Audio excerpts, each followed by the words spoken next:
Nu kan du börja. Då är vi här. Första gången. Vi hälsar Lars Roos välkommen till Båstad. En applåd kanske.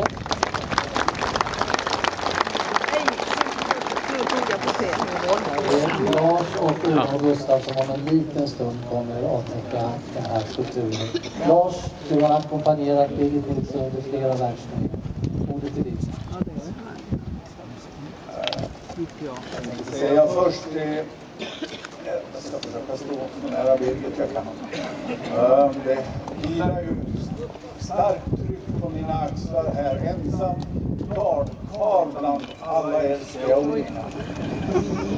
Men jag har väl vant mig lite så jag blev medbjuden hit av Birgit 1979 och har spelat här ända tills Birgit gick ur tiden. Så att när jag kommer till borgen, ja den är ju nedlagd nu, då kände jag mig riktigt som Sen Sixten Nordström tog ju det mesta trycket bort från mina axlar. Han sa allt vad jag hade tänkt sig. Jag kan ju tala om då att han hade rätt i nästan allt. Och jag kände Birgit i 36 år. Vi sågs på Svenska generalkonsulatet i New York. Jag studerade på Juilliard School of Music där. Och sedan så var jag hennes ackompanjatör i 12 år. Så jag kan ha några mer tala om det går för sig. Hon var ju ett ekonomiskt geni, hon och med Bertil Montille och byggde upp denna förmögenhet och det är ju det vi får vara med om. Allt och hade alltid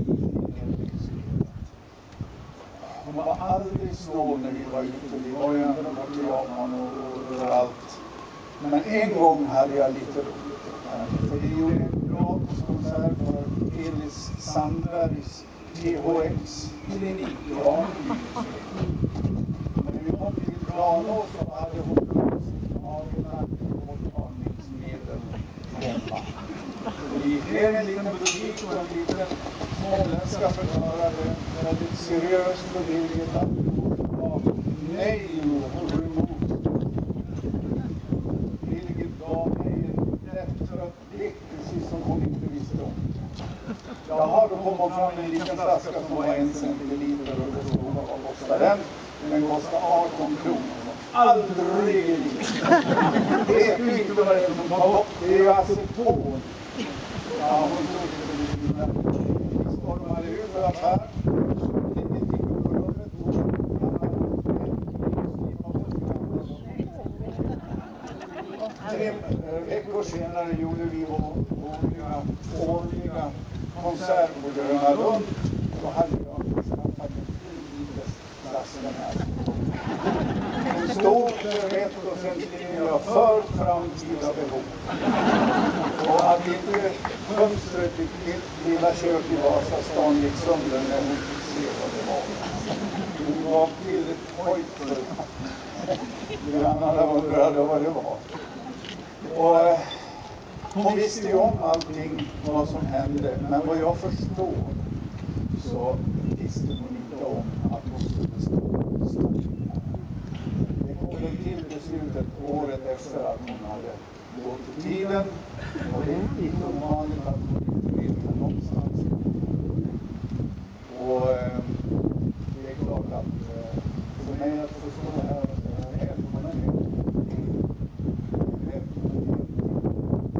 Gäre, hem där du hör hemma. Hon har ju åkt jorden runt så många gånger. Men jag vet att vara här om trivdes.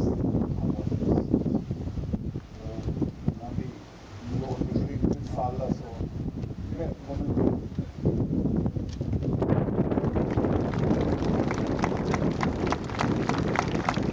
Alldeles innan vi låter täcket falla så ska jag överräcka lite gåva till dig också, Lars. Du ska få en ros. Du ska faktiskt få någonting som Ulla och Gustav har idag. Varsågod.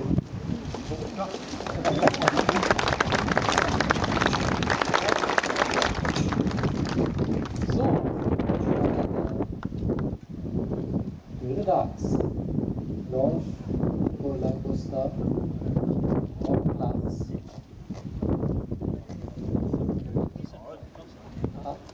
Rosetten är på framsidan får jag höra här. Det måste vi försöka närma oss.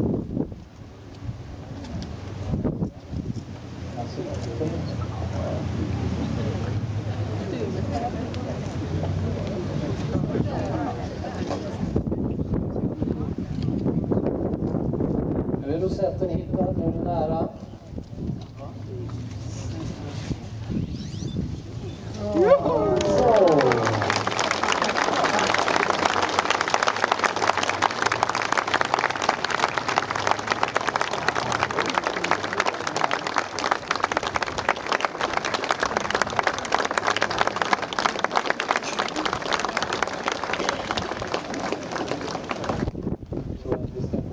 Fotografering här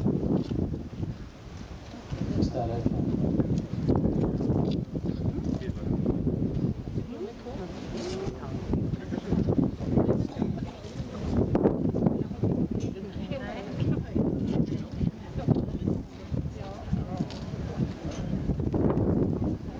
Så ni får vända er om igen här, för det är mer fotografering.